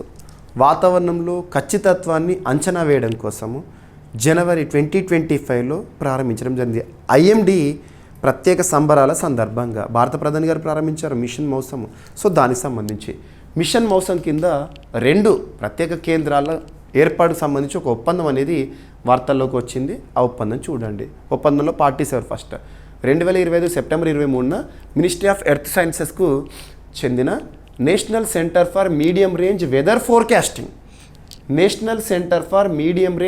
ఫోర్కాస్టింగ్ మరియు డిపార్ట్మెంట్ ఆఫ్ స్పేస్ అంతరిక్ష శాఖకు చెందిన పబ్లిక్ సెక్టర్ సంస్థ న్యూ స్పేస్ ఇండియా లిమిటెడ్ మధ్య ఒక ఒప్పందం అనేది కుదిరిందంట న్యూఢిల్లీలో. ఈ ఒప్పందం కింద మిషన్ మౌసం ప్రాజెక్టులో భాగంగా 2 డైరెక్ట్ బ్రాడ్కాస్టింగ్ నెట్వర్క్ కేంద్రాలను, ఒకటి ఢిల్లీలో ఒకటి చెన్నైలో కేంద్రాలను ఏర్పాటు చేయాలి, మిషన్ మౌసం కేంద్రాలను. ఓకేనా. సో ఉపగ్రహాల నుంచి రియల్ టైం వాతావరణ డేటాను భూమికి ప్రత్యక్షంగా స్వీకరించేందుకు ఈ కేంద్రాలు ఉపయుక్తంగా ఉంటాయంట. అత్యంత వేగంగా వర్షాభిప్రాయాలు, తుఫాన్లు, గాల్లో అంచనాలను అత్యంత ఖచ్చితత్వంతో అంచనా వేయడానికి, వాతావరణ సూచనల ఖచ్చితత్వాన్ని పెంచడం కోసము. రైట్. సో ఇక national centre for medium range weather forecasting Noida కేంద్రం పనిచేస్తుంది. 1988 ఇయర్లో ఏర్పాటైంది. So ministry of earth sciences పరిధిలోని సంస్థ. ఓకేనా. న్యూ స్పేస్ ఇండియా లిమిటెడ్ 2019 ఇయర్లో ఏర్పాటైంది. ప్రధాన కార్యాలయం బెంగళూరు. డిపార్ట్మెంట్ ఆఫ్ స్పేస్ పరిధిలో పనిచేస్తుంది. ఇస్రోకి సంబంధించిన వాణిజ్య విభాగం అది. గతంలో ఆంథ్రాక్స్ కార్పొరేషన్ అటువంటివి ఉండే కదా అలా. ఇక మిషన్ మౌసం 2025 జనవరి మంత్ వాతావరణ మార్పుల ప్రభావాలను విశ్లేషించడం, సముద్ర తీర ప్రాంతాల్లో జాగ్రత్త చర్యలు చూడడం కోసము. ఇక ఆహార ధాన్య నిర్వహణ బలోపేతం చేయడం కోసము ఒక ఒప్పందం అనేది వార్తల్లోకి వచ్చింది. ఏ సంస్థల మధ్య చూస్తే సరిపోతుంది. ఫుడ్ కార్పొరేషన్ ఆఫ్ ఇండియా మరియు ఆహార మరియు ప్రజా పంపిణీ విభాగము వారి మధ్య కుదిరిన ఒక ఒప్పందము 2025-26 ఆర్థిక సంవత్సరం సంబంధించి. ఈ ఒప్పందం ప్రకారం ఆహార ధాన్య నిర్వహణ వ్యవస్థలో సామర్థ్యము, బాధ్యత, పారదర్శకత పెంపు లక్ష్యంగా పెట్టుకున్నారంట. ఓకేనా. సరిపోతుంది. లక్ష్యం దేశీయంగా ఆహార భద్రతను బలోపేతం చేయడం. మనకు ఆహార భద్రత అనేది ఒక చట్టంగా ఉంది. నేషనల్ ఫుడ్ సెక్యూరిటీ యాక్ట్ 2013 మనకు జీవించే హక్కు ఆర్టికల్ 21లో భాగంగా ఫుడ్ పొందడం కూడా హక్కే. ఓకేనా. నిల్వలు, రవాణా, పంపిణీ తదితరాల సమర్థతను మరింత పెంచడానికి. Right. So department of food and public డిస్ట్రిబ్యూషన్కి ఫుడ్ కార్పొరేషన్ ఆఫ్ ఇండియాకి మధ్య కుదిరిన ఒప్పందము. ఈ సంస్థలు ఏ శాఖల పరిధిలో పనిచేస్తాయి? మంత్రిత్వ శాఖ. Department of food and public distribution ఏమో వినియోగదారుల వ్యవహారాలు, ఆహార మరియు ప్రజా పంపిణీ మంత్రిత్వ శాఖ పరిధిలో పనిచేస్తుంది. అదే ఫుడ్ కార్పొరేషన్ ఆఫ్ ఇండియా 1965 ఇయర్లో ఏర్పడింది, న్యూఢిల్లీ కేంద్రంగా పనిచేస్తుంది. రైట్. జాతీయ ఆహార భద్రతా చట్టము. ఇక రీసెంట్గా మనం అబ్జర్వ్ చేస్తే విశాఖపట్నం వేదికగా, మన ఆంధ్రప్రదేశ్ రాష్ట్రంలో విశాఖపట్నం వేదికగా ఒక జాతీయ సదస్సు అనేది ముగిసింది. నేషనల్ ఈ గవర్నెన్స్ సమ్మిట్గా చెప్పొచ్చు. సెప్టెంబర్ 23rd, 22nd 2 రోజుల పాటు, 22nd, 23rd 2 రోజుల పాటు. అందులో కొన్ని అవార్డ్స్ డిస్ట్రిబ్యూషన్ అనేది వార్తల్లోకి వచ్చింది. గ్రాస్ రూట్ డిజిటల్ సేవల విభాగంలో గ్రామ పంచాయతీలకు నేషనల్ ఈ గవర్నెన్స్ అవార్డులను అందించారు. National e governance award. So ప్రస్తుతం పరిపాలనలో చాలా వరకు కూడా టెక్నాలజీ అనేది వచ్చింది. ఈ గవర్నెన్స్ చూస్తున్నాం, which is leading to good governance. ఇవన్నీ కూడా దానిపైన ఒక సదస్సు జరిగింది రీసెంట్గా. అందులో గ్రాస్ రూట్ అంటే గ్రామ పరిపాలన లేదా పంచాయతీరాజ్కి సంబంధించి, రాజ్యాంగంలో పంచాయతీరాజ్ సంబంధించి ఆర్టికల్ 40లో చూస్తాము, మరియు 73rd కాన్స్టిట్యూషనల్ అమెండ్మెంట్. ఓకేనా. So 28వ national e governance conference విశాఖపట్నంలో జరిగింది కదా, సెప్టెంబర్ 22nd, 23rd. ఇందులో నేషనల్ అవార్డ్ ఫర్ ఈ గవర్నెన్స్ని ప్రదానం చేశారు. ఈసారి గ్రామస్థాయి డిజిటల్ సేవల కోసం కొత్త విభాగాన్ని ప్రవేశపెట్టారు. గ్రామస్థాయిలో డిజిటల్ సేవలను అమలు చేయడంలో భాగంగా వాళ్ళకు ఉత్తమ ప్రదర్శన చేసిన వాళ్ళకి. సో అవార్డు విజేతలు గ్రామ పంచాయతీలు ఏంటో చూడండి. సో ఫస్ట్ గోల్డ్ అవార్డు ఎవరికి వచ్చింది అంటే దులే డిస్టిక్ మహారాష్ట్రలో ఒక గ్రామ పంచాయతీ, రోహిణి గ్రామ పంచాయతీ, వాళ్ళు గోల్డ్ మెడల్ సాధించారనుకోండి. గోల్డ్ అవార్డు 10 లక్షల రూపాయలు నగదు కూడా ఇచ్చారు. ఇక సిల్వర్ అవార్డు ఏమో ఏ పంచాయతీకి వచ్చిందంటే వెస్ట్ మజ్లిష్పూర్ గ్రామ పంచాయతీ, ఇది త్రిపుర రాష్ట్రానికి సంబంధించి. ఇక నెక్స్ట్ జ్యూరీ అవార్డ్స్ ఎవరికి వచ్చింది. Right. National conference on e governance ఇటీవల వైజాగ్లో జరిగింది కదా, ఎవరు నిర్వహించారు? Department of administrative reforms and public grievances. దాని గురించి మనం ఆల్రెడీ డిస్కస్ చేసాం. September 22nd daily current affairs video చూడండి. థీమ్ ఏంటి, ఎవరు నిర్వహించారు, ఉద్దేశం ఏంటి, ఈ సమావేశం ఎందుకు జరుపుతున్నారు కంప్లీట్గా చెప్పేశాను. ఇప్పుడు అందులో తీసుకున్న ఒక నిర్ణయం ఇదంతే. ఇక ఈరోజు వార్తల్లో వ్యక్తులను కనుక మనం పరిశీలించామనుకోండి, ముగ్గురు వ్యక్తులు వార్తల్లోకి వచ్చారు. రక్షణ రంగానికి సంబంధించి అనుకోవచ్చు. సో ఇక్కడ అబ్జర్వ్ చేస్తే CDS, chief of defence staff. CDS అనే పేరు వింటేనే మనకు ఒక మహనీయుడు గుర్తొస్తాడు రక్షణ రంగంలో. సో చనిపోయారు, స్వర్గస్థులయ్యారు. బిపిన్ రావత్ గారు, ఉత్తరాఖండ్ రాష్ట్రానికి సంబంధించిన వ్యక్తి. సో 2021 ఆ సమయంలో మరణించారు ప్లేన్ క్రాష్లో. సో తన తర్వాత సిడిఎస్గా మనం ఎవరిని చూస్తున్నాం? అనిల్ చౌహాన్. తన పదవీ కాలాన్ని, అనిల్ చౌహాన్ పదవీ కాలాన్ని మరికొంతకాలం పాటు దాదాపు 8 నెలల పాటు పొడిగిస్తూ కేంద్ర ప్రభుత్వం తీసుకున్న నిర్ణయము. ఓకేనా, అపాయింట్మెంట్ కమిటీ ఆఫ్ క్యాబినెట్ వారు తీసుకున్న నిర్ణయము. సో భారత chief of defence staff general Anil Chauhan పదవీ కాలాన్ని కేంద్ర ప్రభుత్వం 8 నెలల పాటు పొడిగించింది. ఆయన 2026 మే 30 వరకు లేదా తదుపరి ఉత్తర్వులు జారీ అయ్యే వరకు ఉంటారంట. ఓకేనా, సో ఈ పొడిగింపు క్యాబినెట్ నియామకాల committee appointments committee of cabinet తీసుకుంది. సో 2022 సెప్టెంబర్ 28 నుంచి అనిల్ చౌహాన్ గారే ఉన్నారు సిడిఎస్ పదవిలో. తను second CDS chief of defence staff. మొట్టమొదటి వ్యక్తి చరిత్ర ఎప్పుడు మొదటి వ్యక్తిని గుర్తుంచుకుంటుంది, బిపిన్ రావత్, గుర్తుపెట్టుకోండి. ఓకేనా, సిడిఎస్ యొక్క ఉద్దేశం ఏంటంటే మనకు ట్రై సర్వీసెస్ ఉంటాయి కదా, త్రివిధ దళాలను సమన్వయం చేయడం కోసం ఉద్దేశించబడింది. ఓకేనా, so chief of defence staff స్థాపన 2019 కేంద్ర ప్రభుత్వ నిర్ణయం ద్వారా. ముఖ్య బాధ్యతలు త్రిసేవల సమన్వయం, సంయుక్త మిలిటరీ ప్రణాళికలు. ఓకేనా, మొట్టమొదటి వ్యక్తి జనరల్ బిపిన్ రావత్, ఉత్తరాఖండ్ రాష్ట్రానికి సంబంధించిన వ్యక్తి. ఇక ఇద్దరు వ్యక్తులు సో నియామకంతో వార్తల్లోకి వచ్చారు. ఒకటి ఐటీబీపీ, ఒకరేమో సిఏఎస్ఎఫ్. ఐటీబీపీ అంటే Indo Tibetan border police forces, CSF అంటే central industrial security force. ITBP బలగాలు ఏ సరిహద్దులో ఉంటారంటే ఇండో సైనో సరిహద్దు ఉంటుంది కదా, ఆ సరిహద్దులో మనల్ని కాపాడుతారు. CSF central industrial security forces అంటే ఏంటంటే మనకు పెద్ద పెద్ద విమానాశ్రయాలు కానీ కేంద్ర ప్రభుత్వ రంగ సంస్థలు ఉంటాయి కదా, అక్కడ సెక్యూరిటీని చూసుకుంటారు. వీటికి కొత్త డైరెక్టర్ జనరల్స్ ఇటీవల నియమితులు అవ్వడం జరిగింది. ఎవరెవరు చూద్దాము. సో ప్రవీణ్ కుమార్ ఐపీఎస్ గారు director general Indo Tibetan border police ఫోర్సెస్కి నియమితులయ్యారు, ప్రవీణ్ కుమార్ గారు. అండ్ నెక్స్ట్ ప్రవీర్ రంజన్ గారు సీనియర్ ఐపీఎస్ అధికారి, తనేమో DG director general central industrial security ఫోర్సెస్కి నియమితులయ్యారు. సరిపోతుంది. సో ఇక్కడ అబ్జర్వ్ చేస్తే అపాయింట్మెంట్స్ కమిటీ ఆఫ్ క్యాబినెట్ ముఖ్యంగా కేంద్ర ప్రభుత్వ రంగానికి సంబంధించి నియామకాలు ఇవన్నీ కూడా ఈ కమిటీయే చూసుకుంటుంది. దీనికి ఎవరు చైర్పర్సన్గా ఉంటారంటే ప్రధానమంత్రి గారు. Indo Tibetan border police forces మరియు సెంట్రల్ ఇండస్ట్రియల్ సెక్యూరిటీ ఫోర్సెస్కు కొత్త డైరెక్టర్ జనరల్స్ని నియమించారు. సో ప్రవీణ్ కుమార్ గారేమో ఐటీబీపీ కొత్త డైరెక్టర్గా. సరిపోతుంది. ప్రస్తుతం ఐటీబీపీ డీజీగా ఉన్న రాహుల్ రస్గోత్రా సెప్టెంబర్ 30th రోజున రిటైర్ అవుతారు. ఆ తర్వాత ఇతను వస్తారు ప్రవీణ్ కుమార్ గారు.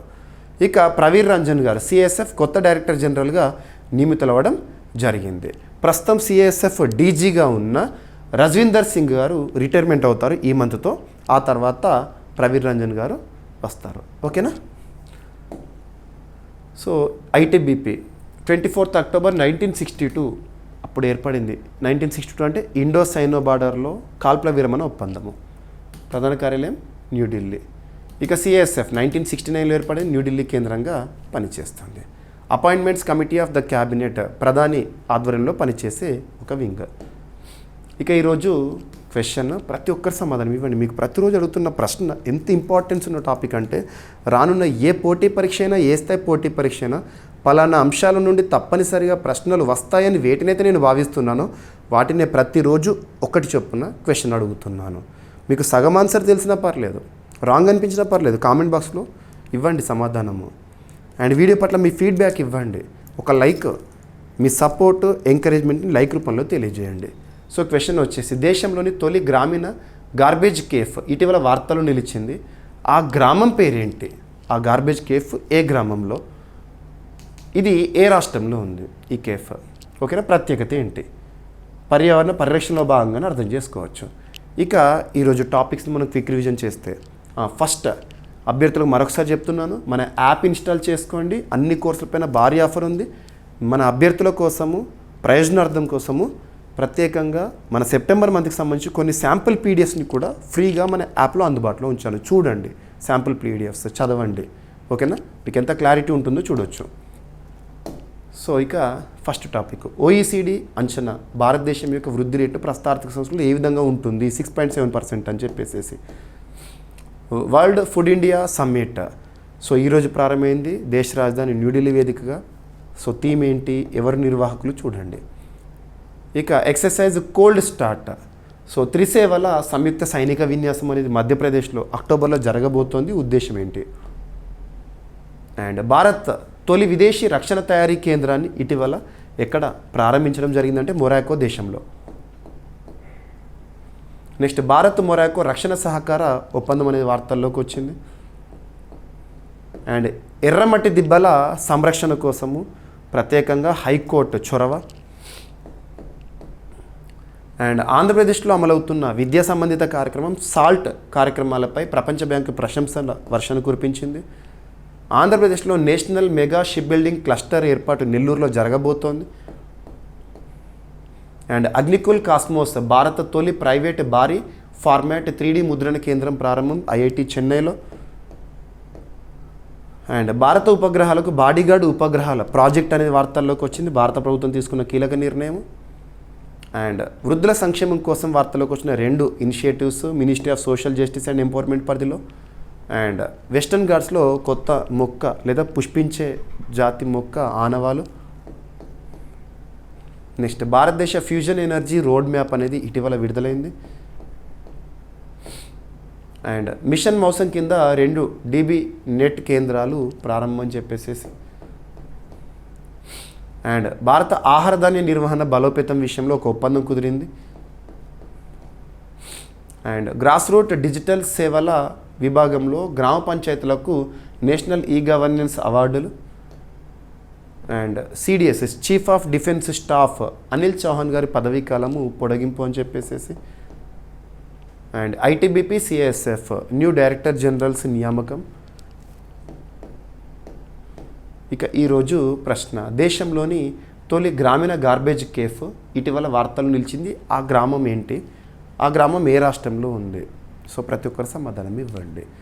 అండ్ ఆఫర్స్ని అవైల్ చేసుకోండి, మన యాప్ ఇన్స్టాల్ చేసుకోండి. సో మీకు ఫ్రీ PDFs ఉన్నాయి. అండ్ టెస్ట్ సిరీస్లో కొన్ని శాంపుల్ టెస్ట్స్ ఉన్నాయి, రాయండి. సో టెస్ట్లు కూడా మీకు కొన్ని ఫ్రీగా ఇచ్చాను, చూడొచ్చు, క్వాలిటీ చూడొచ్చు. అండ్ ఏమైనా మిస్లేనియస్ టాపిక్స్ ఉన్నాయి అనుకోండి, నో నీడ్ టు వర్రీ. రేపటి క్లాస్లో జోడించి డిస్కస్ చేద్దాము. రేపు కలుద్దాం. Thank you.